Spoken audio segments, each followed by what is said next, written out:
Hello everyone. तो आज हम लोग हिस्ट्री क्लास 6 का लास्ट और अंतिम चैप्टर ख़त्म करने वाले हैं। सो यस, फाइनली ये चैप्टर ख़त्म होता है। Buildings, paintings and books.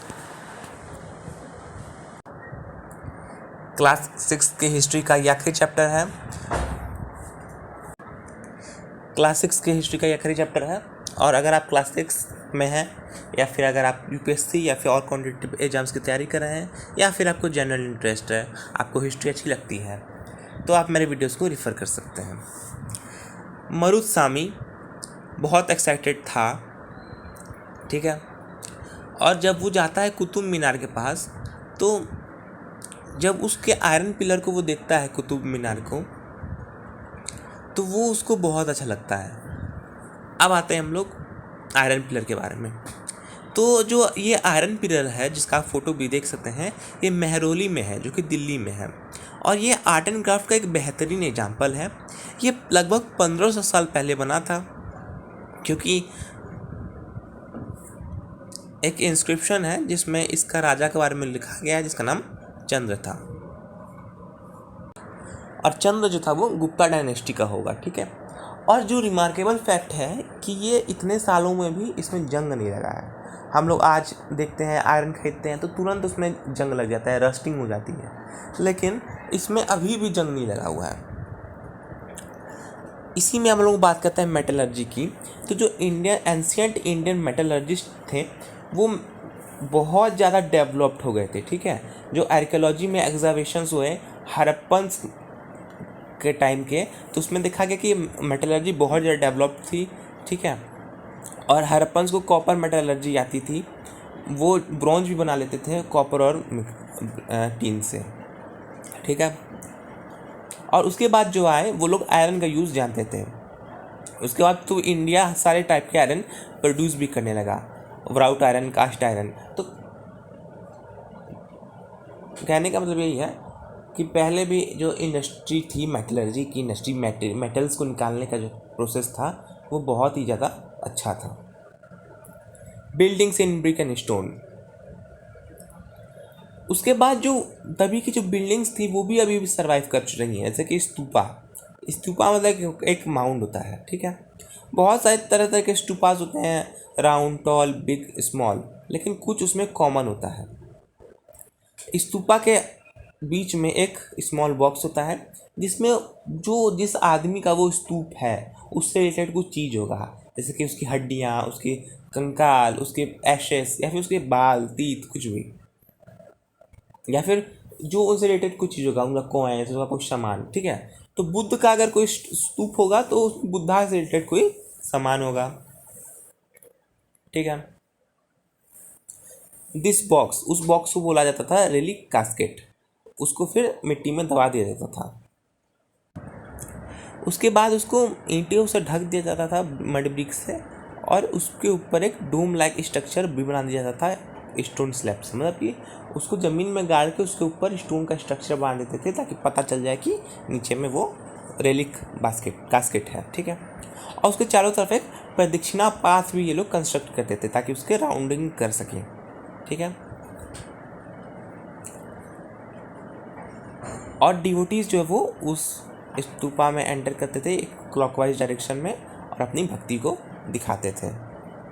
और जो रेलिंग्स होती थी, जो गेटवे होते थे, उसमें स्कल्पचर्स बने हुए होते थे, ठीक है, जिसकी वो स्तूप है उससे।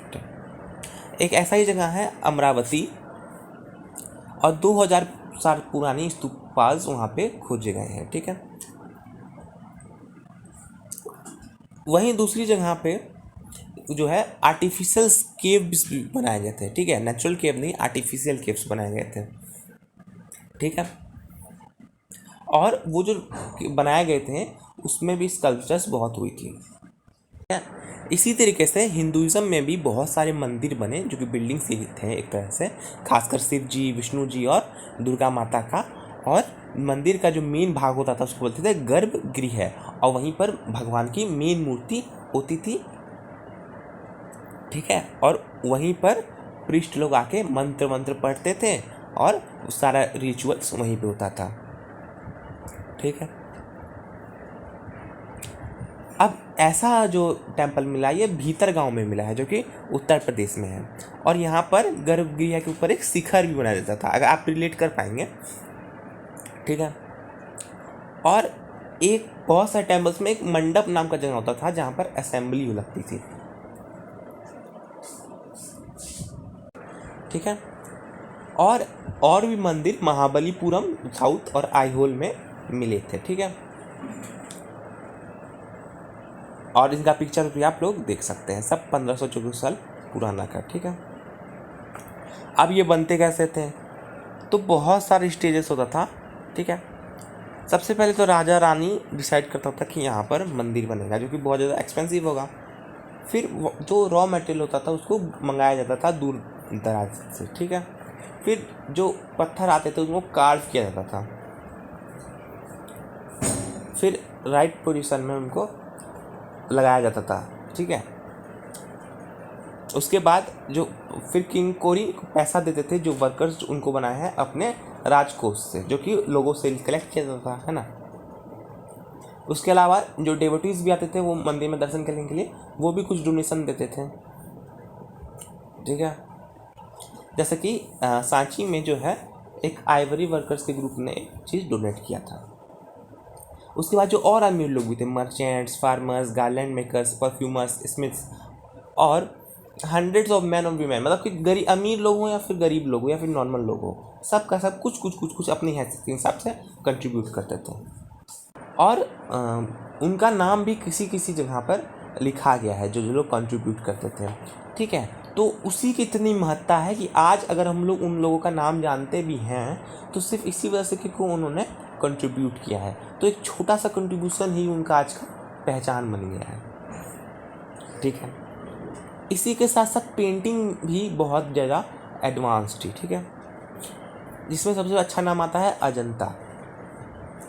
अजंता में बहुत सारी गुफाएं थी और सबको कार्व किया गया था, ठीक है, सेंचुरीज तक। बहुत सारी जगह वहाँ बुद्धिस्ट मॉन्क्स थी और मॉन्क्स के लिए वो जगह थी, ठीक है। और इतनी सुंदर पेंटिंग है कि आज भी कलर दिख जाता है 1500 साल बाद के भी, क्योंकि वो प्लांट और मिनरल से बने थे, ठीक है। और किन किन लोगों ने इसे बनाया वो अभी भी अननोन है। अब बुक्स का भी यही हाल था। बुक्स भी पुराने ज़माने में बहुत ही अच्छे लिखे गए थे, बड़े बड़े ग्रंथ लिखे गए जिसमें मैन, वीमेन और गॉड्स के बारे में स्टोरीज लिखाई गई। एक फेमस तमिल इपिकाता है सिलापादिकरम, जो कि इरांगो नाम के पोएट ने बनाया था 1800 साल पहले, ठीक है। इसमें it is a story of a merchant named Kolavan who lived in poor and fell in love with a courtesan named Madhavi, neglecting his wife Kannagi. Later, he and Kannagi left Puhar and went to Madurai, where he was wrongly accused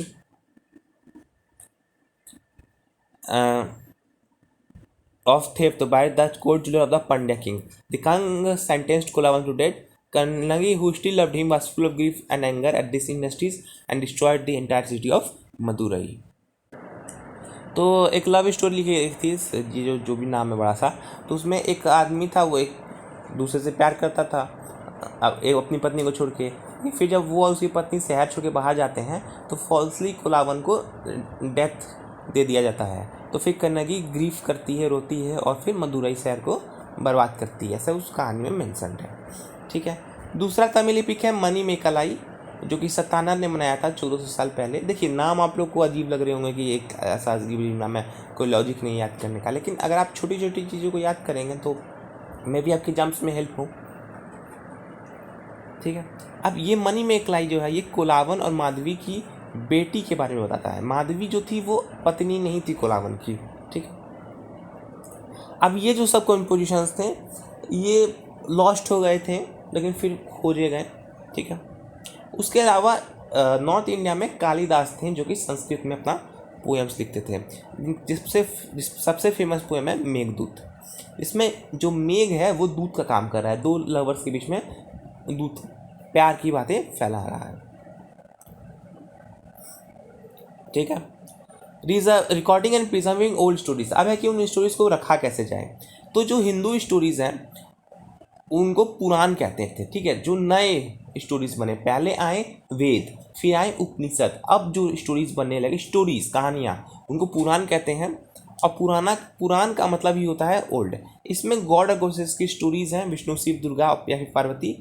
और ये भी है कि कैसे उनकी पूजा करनी जाती है और दुनिया कैसे बना, और राजाओं महाराजाओं के बारे में भी उसमें लिखा हुआ है। पुराण को कोई भी पढ़ सकता है, स्त्री भी, शूद्र भी और कोई भी, ठीक है। और पुराण का पाठ जो है साधु संत लोग मंदिरों में करते थे। इसी टाइम पर रामायण और महाभारत दो वहाँ पॉपुलर ग्रंथ भी चला गया। महाभारत कौरव और पांडव के बीच में लड़ाई है, ठीक है। कुरु हस्तिनापुर और कुरु राज्य की जो सत्ता है उसको लेने की लड़ाई है, ठीक है। और कैसा माना जाता है कि पुराण और महाभारत को व्यास जी ने लिखा था, ठीक है। और रामायण जो है राम जी की कहानी है। कौशल देश के राजा थे जिनको वनवास मिला था, और उसकी सीता माता को जो है लंका में रावण जी ने एबडक्ट कर लिया था, और राम को वापस से युद्ध लड़ना पड़ा उनको वापस पाने के लिए, ठीक है। और फिर वो अयोध्या चले गए। और रामायण के जो ओरिजिनल ऑथर है उनको वाल्मीकि कहा जाता है, ठीक है। इसके अलावा जो ऑर्डिनरी पीपुल्स थी उनकी भी स्टोरीज थी, मुंह से वो ट्रांसफ़र करते थे।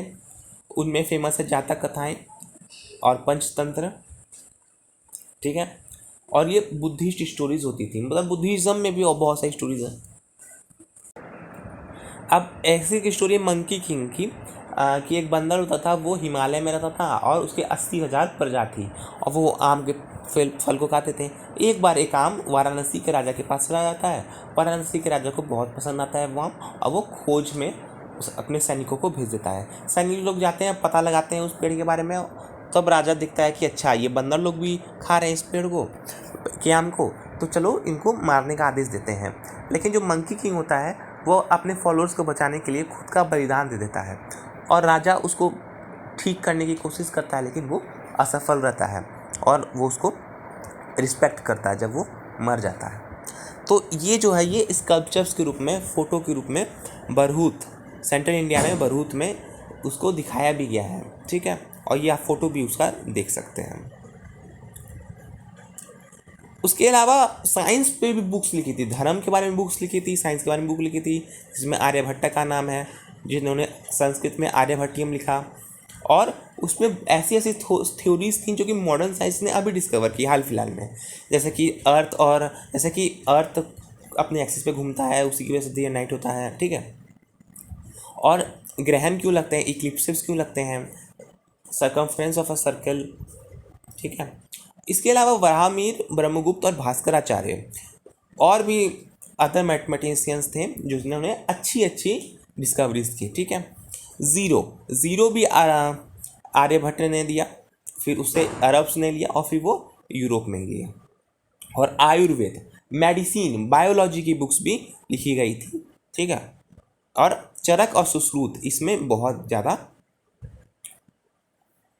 महत्व है, ठीक है। चरक संहिता केवल बुक है, और सुश्रुत संहिता में सर्जरी के बारे में बताया गया है, ठीक है। इसके अलावा पेपर, एल्सवेयर में हम लोग लास्ट एल्सवेयर पर हैं कि पेपर जो होता है वो आज का नेसेसिटी बन चुका है, लेकिन शुरुआत इसकी चाइना से हुई थी, ठीक है। काई लुइन नाम के आदमी ने इसे बनाया था, ठीक है। और उसके बाद उसको सीक्रेट रखा गया, फिर कोरिया में गया, फिर जापान में गया, फिर बगदाद में गया, अरब वर्ल्ड गया, और फिर यूरोप चला गया, और फिर अफ्रीका और एशिया। तो सब चीज़ से ऐसा पेपर का हिस्ट्री था। तो स्तूपा बना 2300 साल पहले, अमरावती में 2000 साल पहले, कालिदास 1600 साल पहले, आयरन पिलर जो है सबसे याद रखिएगा वो 1500 साल पहले, और दुर्गा टेम्पल 1400 साल पहले। तो 1500 साल से वो टेम्पल खड़ा है, मतलब पिलर खड़ा ही है ना। उसके बाद ये सब आपका है dash fill in the blanks, ठीक है। स्तूपा आपका माउंट हो गया, शिखरा जहाँ गर्भगृह के ऊपर वाला, मंडप जहाँ पे असेंबली हो सकता था, गर्भगृह जहाँ place where image of deity installed, और प्रदक्षिणा पाथ आपका circular part around the stupa. और शिखर आपका टावर। आर्यभट्ट एक ग्रेट एस्ट्रोनॉमर था। Stories about god and goddesses are found in Puranas. Dash is recognized author of Sanskrit Ramayana, तो Valmiki. Dash and dash are two Tamil इक्वेश। इस क्वेश्चन को रट लीजिए, मुझे भी याद नहीं है लेकिन आपको याद करना पड़ेगा। जो अजीब अजीब से दो नाम थे, ठीक है। तो चलिए ख़त्म करते हैं इस चैप्टर को और मिलते हैं आपसे क्लास 6 की सिविक्स के साथ, ठीक है। बहुत हिस्ट्री पढ़ लिया, अब हम लोग क्लास 6 की सिविक्स को हाथ लगाएंगे। और वो तमिल फिक्स का नाम देखिए, सिला पडिकरम और मनी मेकालाई, ठीक है। ये दोनों नाम आप याद रखिए।